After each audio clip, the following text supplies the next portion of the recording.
ये बहुत अच्छी बात है। अभी हमसे बहुत से लोगों ने सवाल किए मदरसे का तस्दीक नाम।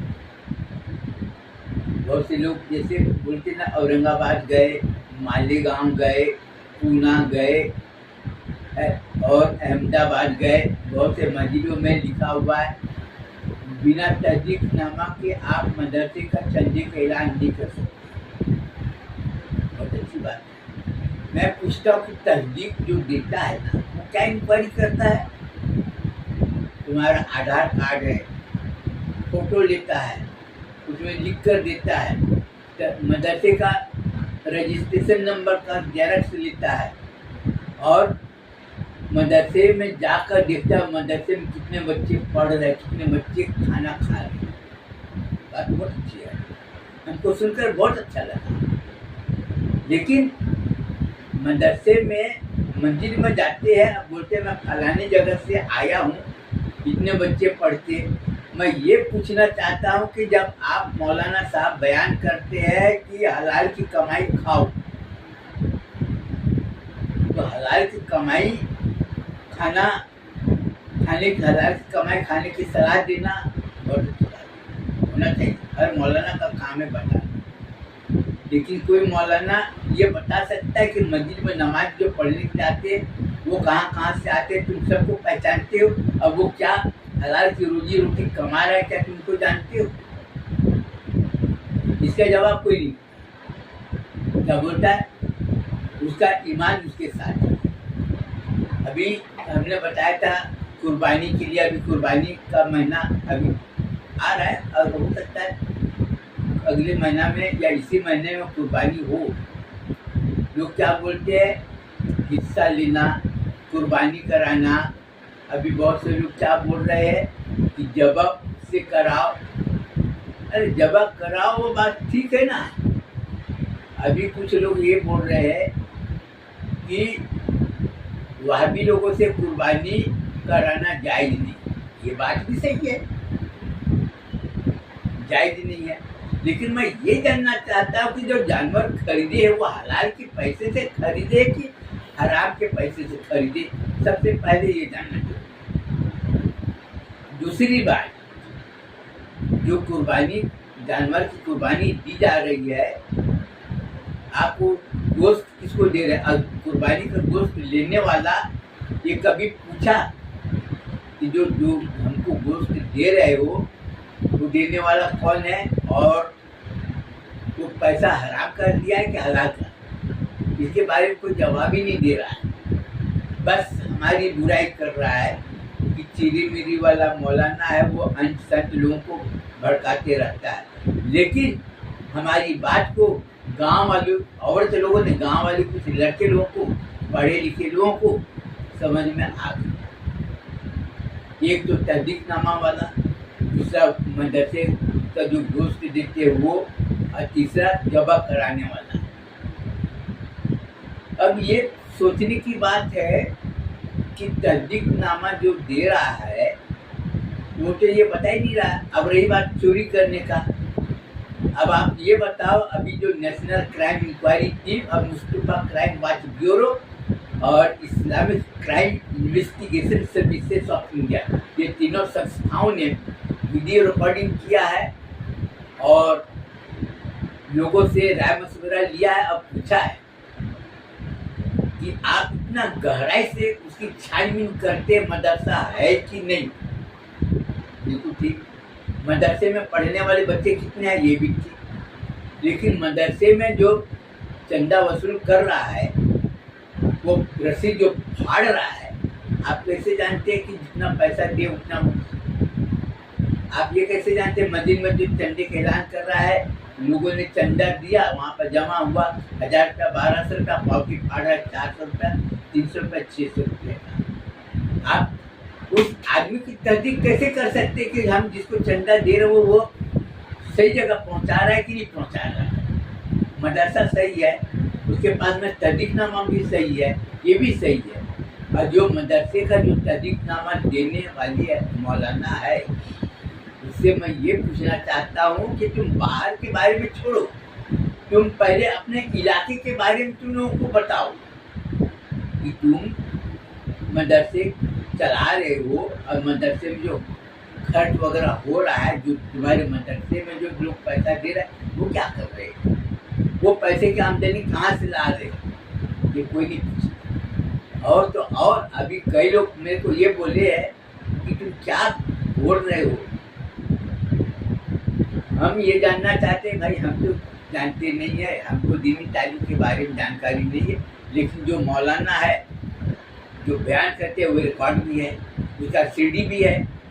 वो बोलते हैं मुस्लिम लोग अल्लाह के रसूल हजरत मोहम्मद मुस्तफ़ा सल्लल्लाहु अलैहि वसल्लम का फरमान है कि औरतों का लिबास ऐसा होना चाहिए, ऐसा होना चाहिए, लेकिन आप सब उल्टा हो रहा है।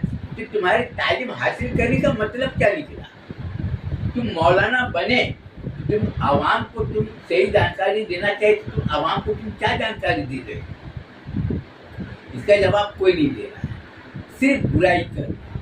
मैं ये बोलना चाहता हूँ कि तुमने इतना साल, और मेरा उम्र 70 साल हो रहा है, सब ये घूम फिर कर हम दिख रहा है, तुमने अपने कौम के लोगों के रोजगार करने के लिए तुम क्या क्या किए इसका उपाय?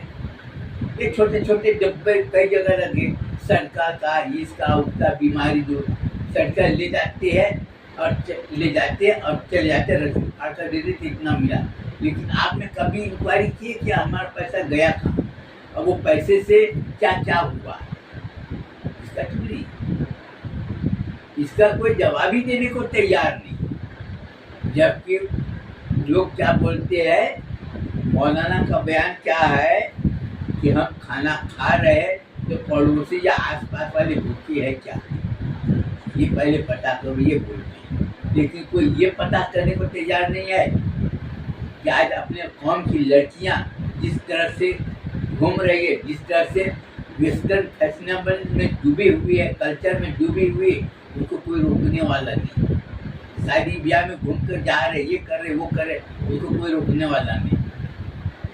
हम नहीं बोलना चाहते अपने तरफ से, हमने लिपस्टिक के बारे में जो पता किए है तो लोगों ने बोले कि लिपस्टिक में नापाक जानवर का अंश मिला होता है, और दूसरे समाज वाले लिपस्टिक लगाए, हमको उससे कोई मत, मैं उसका लिपस्टिक लगाने की जरूरत ही क्या है? और हम जो बात पूछ रहे उसका जवाब देने के लिए तैयार क्यों नहीं है? एक तो कमाई कैसी है, और तो और अभी हमने कई लोगों से हमारा तू मैं हुआ है, कई लोगों को मैं बोला हूँ कि हराम का माल खाने वाला हरामी। भाई ये बताओ कि हराम का माल कौन खाएगा? जो हराम का औलाद हो वही खाएगा। मैं ये पूछना चाहता हूँ, मरा हुआ जानवर और मरा हुआ मुर्गी, समझिए ना, चिकन दुकानों में जाते हैं, बहुत जगह खाते हैं, लेकिन ये बताओ मेरे को कि आप कैसे जानते हो कि मुस्लिम होटल तो है, लेकिन आप कैसे जानते हो कि वो मरा हुआ जानवर का इस्तेमाल नहीं करता कम रेट में, ये वो? खैर ये तो अलग बात है, ये तो अभी इंक्वायरी इसका चल रहा है, क्योंकि बहुत से लोग छोटे छोटे होटलों में मरी हुई मुर्गी, और ये बात पता चलता नहीं, ये बात कई तरह से चिकन सेंटर वालों के पास से उसको पैसे देकर ये बताया कि भाई हमको ये बताओ कि तुम्हारे यहाँ मुर्गी मर जाती तो तुम क्या करो? क्योंकि सिर्फ बोलने से नहीं होता, उसका वीडियो रिकॉर्डिंग चुपके से, और उसको 500 रुपया देते हैं। जिन्होंने इसकी जानकारी दिया है उसको 500 रुपया दे के तुम ये बात बताना नहीं, ये राज की बात है, राज ही रहने। कई लोगों को 1000 रुपया दिए इसके लिए, और उससे भेद खुल गया। क्यों?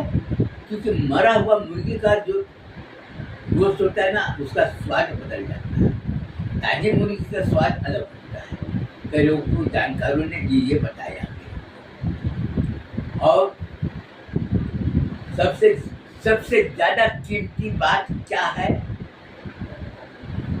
कि किसी आदमी का घर को किराए से लेना, किसी दुकान को किराए से लेना, अब 20 साल 22 साल के बाद में उसको हड़प कर लेना, उसका कमाई हलाल है कि हराम है, यह हमको जानना जरूरी है। और दूसरी बात ये है कि कई लोग दूसरे से पैसा उधारी ले लेते हैं, और वो बेचारे को 10 बार 20 बार दौड़ाते, वो बेचारा तंग आ जाता, अब पैसा बेईमानी कर लेती है। दो, तीसरी बात, किराने की दुकान वाला हो, कई किराने की दुकान वाला, कपड़े की दुकान वाला हो, लोगों ने उधारी लिया और पैसे नहीं दिया। अब आप ये बताओ, वो आपको मदद कर रहा हो, कुछ भी कर रहा हो, आप वो पैसा आ रहे तो आपके लिए जायज़ है क्या? मदरसे में दे रहा है, मस्जिदों में दे रहा है, वो जायज़ है क्या? बस। और इसका जवाब अगर आप नहीं दे पाते हो तो फिर आपकी हालत वैसे ही होगी जैसे बीमार आदमी का, बीमारी है कुछ, दवाई दे रहा है कुछ और, जो आपके ठीक नहीं। और उसी तरह से आपके औलादे भी हराम की माल खा रहे हैं, उसका नतीजा भी निकलेगा। आज बच्चे लोगों में जाकर देखो, आप अपने औलादों को जाकर देखो, चुपके से जाकर देखो, उसका इंक्वायरी करो कि आपके बच्चे किसके साथ में रहते और आपके बच्चे कितना झूठ बोलते, आपके साथ में कितना। आज लोग क्या बोल रहे हैं, बहू में आई शादी होकर 2-4 साल शादी के बाद में उसको, उसके बात को सुनना, क्या बोलते हमारे बहू में अब हमारी बात को नहीं, खाना नहीं दे रहे, बात बात पर लड़ाई झगड़ा करने को उतारी हो गई। ये बात थी। आपकी बेटी दूसरे के बहू बनकर गई, वो क्या कर रही है? ये बात तो आप पता नहीं किसी को। आपकी बेटी दूसरे के घर बहू बनकर गई, वो क्या कर रही है ये नहीं बताती। दूसरे की बेटी आपके घर बहू बनकर आई, आप उसकी जो बहू आपके घर में आई, वो जो आपके साथ में कर रही, वो अपने भाभी के साथ, उसकी भाभी उसके माँ बाप के साथ में क्या कर रही है? बोलते ना कि जैसा बीज बोओगे वैसे फल निकलेगा। यही है। तो आज लोगों को परेशान होने की वजह क्या है, ये कोई बताने को तैयार नहीं। लोग जानते हैं लेकिन बोलने को तैयार नहीं कि परेशानी क्यों है। और परेशानी की बात तो है ही है। और दोस्त किसको दे रहे हैं? सब दूसरे को। और दुआ मांग रहे, परवरदिगार मेरे को परेशानी को दूर कर दे, परवरदिगार हम सबको मुसीबत बला से महफूज रखने की, और हमको इज्जत आबरू से, हमारी इज्जत की हिफाजत करो। अबे हरामी, चोर लोगों के साथ में तुम रहोगे, हराम के माल खाओगे और दुआ मांगो कि इज्जत के साथ में रहने, तुमको इज्जत कहाँ से मिलेगी? इज्जत कहाँ से मिलेगी? आज दूसरे लोगों की बुराई कर रहे हैं, दूसरे लोगों की बुराई कर रहे हैं, दूसरे के माल को हड़प कर रहे हैं और दुआ मांग रहे हैं कि मेरे को हर मुसीबत बला से महफूज रखे, और जब भी मैं मरूँ तो हमारे ऊपर में कलमा ला इलाहा इल्लल्लाह मोहम्मद रसूलुल्लाह हमारे जुबान से निकले और हमारी मौत। दूसरे की बुराई कर रहे हैं, दूसरे के हड़प के माल खा रहे हैं, बेईमानी कर रहे हैं, और जहाँ पर हक बात बोलना चाहिए वहाँ पर मुंह मोड़ रहे हैं, बोले कि ये हमारा आदमी है, वहाँ से बोलने से पीछे। अब कुरान से पढ़ रहे, रोज सवेरे उठते हैं, कुरान से पढ़ते, नमाज पढ़ते हैं और उनके काम जाते, ये सब दिखाई दे रहा है लोग। और अभी हमको कई लोगों ने मना किए कि तुम ज़्यादा बोलोगे तो क्या होगा, कि जो इंक्वायरी हो रही है, जो रिकॉर्डिंग हो रहा है, जो इन्वेस्टिगेशन सर्विस वाले जो घूम कर जो साक्ष्य को जो जमा कर रहे हैं, वो उसके ऊपर में थोड़ा सा फर्क पड़ेगा। अब आपको और सबसे ज़्यादा कीमती चीज़ बता दी, सबसे ज़्यादा और क्या कीमती चीज़ है कि आपका बेटा है दूसरे की बेटी को, दूसरे के बहन को गंदी हरकत कर रहे हैं। बहुत अच्छी बात है, उसको गंदी हरकत करने में मज़ा आ रहा है। और आपकी बेटी के साथ में दूसरे लोग गंदी हरकत कर रहे हैं, गंदी हरकत कर रहे हैं और गंदी मजाक कर रहे हैं। तो हम लोग भी देवर भाभी का रिश्ता था, हम लोग कभी गंदी मजाक नहीं किए, हम लोग कभी गंदी मजाक नहीं किए, कभी अश्लील हरकत नहीं की और कभी ये नहीं। आज से 50 साल पहले की बात बता रहा हूँ, लेन देन में भी फर्क नहीं किया। तो उसका असर ये है कि आज विश्वास हमने बना है। अब विश्वास बनाने के लिए, अपनी पहचान बनाने के लिए पैसा नहीं लगता, उसके लिए तपस्या करना पड़ता है। और तपस्या कैसे? कि किसी की लालच में नहीं आना, किसी की दौलत को देखकर लालच में नहीं आना।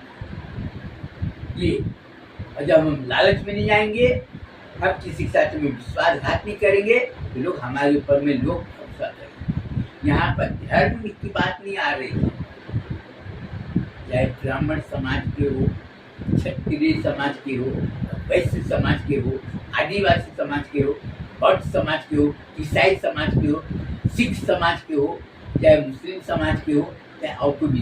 यहाँ पर समाज का दोष नहीं है, यहाँ पर सिर्फ अपने समाज के लोगों का दोष है। जो क्या बोलते हैं समाज वाले धोखेबाज नहीं, समाज का इसमें, धर्म का इसमें कोई आड़ा नहीं। इसमें धर्म को लोग बदनाम करने के लिए एक गहरी साजिश रचे और उसको बदनाम करें। आज क्या बोल रहा है कि मुसलमान के ऊपर में चारों तरफ परेशानी परेशानी, इतना दूध में पानी मिलाओ और पता करना है कि दूध में पानी कितना, नींबू का रस डाल दो तो पता चल जाता है। वैसे ही इतना कोरा झूठ। और आज सच बोलने के लिए जाओ, आज सच बोलने के लिए कोई तैयारी नहीं हो रहा है, बोलता मैं नहीं जानता। आज किसी लोगों से पूछो तो बोलता मैं नहीं जानता दिन के बारे में। मौलाना, अबे मौलाना लोगों से हम क्या पूछेंगे? तुम मुसलमान हो, तुम ईमान वाले, तो तुमको मालूम होना चाहिए ना। हम तो तुम्हारे बच्चे से पूछेंगे ना, हम तुम्हारी बीवी से पूछेंगे, तुम्हारी बेटी से पूछेंगे, तुम्हारी बहू से पूछेंगे। हमको पूछने का हक है और उसको जवाब देना है। नहीं जानते तो क्यों नहीं जानती हो? तुम क्या कर रहे हो? तुम्हारी बेटी के माँ बाप क्या कर रहे हैं? तुम्हारी बहू के माँ बाप क्या कर रहे हैं? मैं ये जानना चाहता हूँ। तुम दूसरे के बेटी को अपनी बहू बनाकर लाते हो तो तुम क्या देखने जाते हो? रंग रूप देखते हो, उसका खानदान देखते हो, ये देखते हो, वो देखते हो। अब खुले आप दूसरे के ऊपर में उंगली उठा रहे। आज मेरे को बहुत से लोगों ने बोले ये शैतान है और ये हमेशा मुसलमानों के खिलाफ जहर उगलता है। आज बिल्कुल सही है,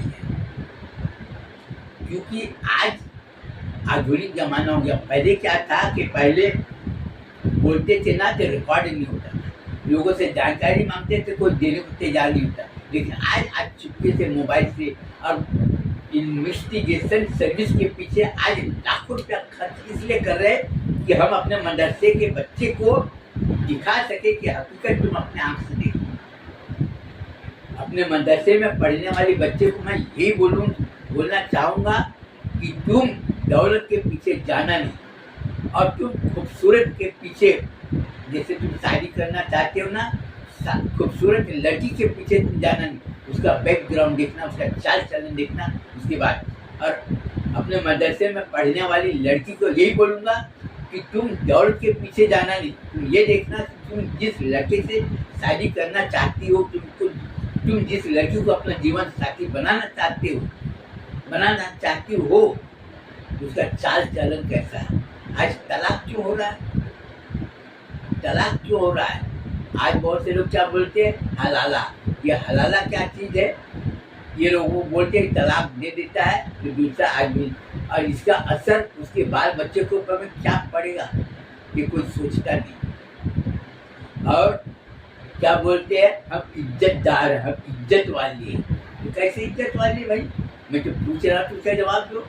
अगर मेरी माँ दूसरे मर्द के साथ में सोई, अब मेरे को बोलेगा भाई तेरी माँ को तो फलाने आदमी के साथ में सोई, सच है कि झूठ, तू पता कर, तो मेरे दिल और दिमाग में इसका क्या असर पड़ेगा। इसलिए हमारे नाना, हम लोग तो सब जानते थे, क्योंकि हमारा तो ब्राह्मण समाज से है और मुस्लिम बने वो सब ठीक है, लेकिन हलाला वाला बात अपने दिमाग में नहीं आया, और तलाक वाली भी बात अपने दिमाग में नहीं आया, क्योंकि ये सब अपने अपना नहीं है। क्योंकि अपना एक ही बात है, साफ खाना खाओ, हलाल की कमाई करो और अच्छे लोग साथ में रहो। उससे जात मत पूछो कि तुम कौन से जात हो। तुम ऐसे लोग साथ में रहो जो चोरी ना करता हो, किसी को दगा ना देता हो, उसका चाल चलन अच्छा हो, उसका रहन सहन अच्छा हो, और हमेशा सच बोलने वाला हो, तभी तुम्हारा जिंदगी अच्छी बनेगी। और मैं यही बोलूँगा कि चाहे जितना भी बुराई करो हमारी, उससे हमको कोई लेना देना नहीं और ये नहीं।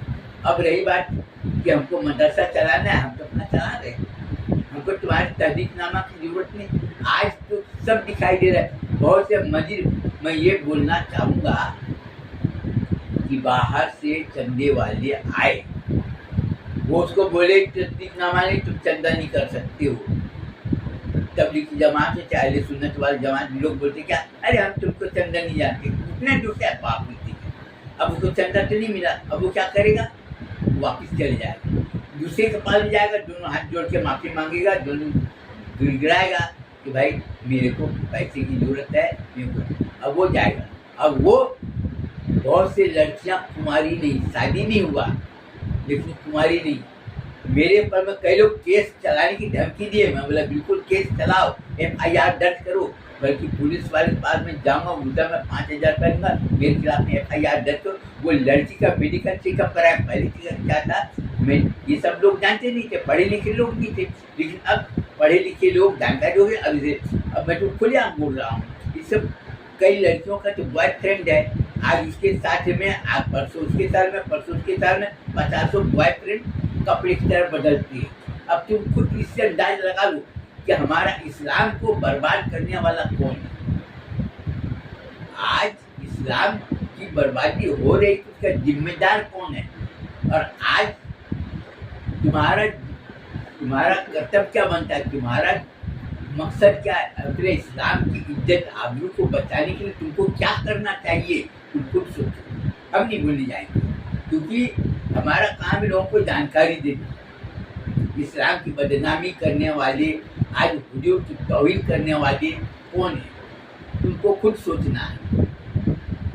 आज कोई दूसरे समाज के लोग अगर तुम्हारा इस्लाम का बुराई करे तो लोग हाथ समझ लेते, अबे हमारे इस्लाम का बदनाम, खूब चिल्ला चिल्ला कर बोलते, लेकिन तुम इस्लाम की हुक्म को पैरों से रौंद रहे हो, खुलेआम लोगों को दिखाई दे रहा है, लेकिन कोई बोलने वाला नहीं। इसलिए मैं आपको ये बोलूँगा, अपने मदरसे में पढ़ने वाले बच्चों को ये बोलूँगा कि तुम जो आदमी इस्लाम के खिलाफ काम कर रहा हो, इस्लाम की तौहीन कर रहा हो, तुम्हारा सागिर रिश्तेदार क्यों ना, तुम उसको छोड़ दो, उसी में तुम्हारी भलाई। जिस तरह से छूट की बीमारी किसी को होता है ना, कोरोना में देखो सब मुंह में पट्टी बांध कर रखते रहे, नहीं भाई दूर से बात करो, नहीं भाई दूर से, अपना दूर से, क्या बोलते रहे, 4 हाथ दूर से, 4 फीट 5 फीट दूरी से बात करो। क्यों, क्योंकि उसको अपने जिंदगी जान उसको प्यारी। लोग क्या बोलते, कोरोना में कोरोना लग जाएगा, छुट्टी लग जाएगी, बीमार हो जाएगा, ये हो जाएगा, ये तो तुम उससे इतना मत अपनी जान की। लेकिन यहाँ पर हुजूर की तौहीन हो रहा है, उससे तुम गरीब मिल रहे हो, उसके घर में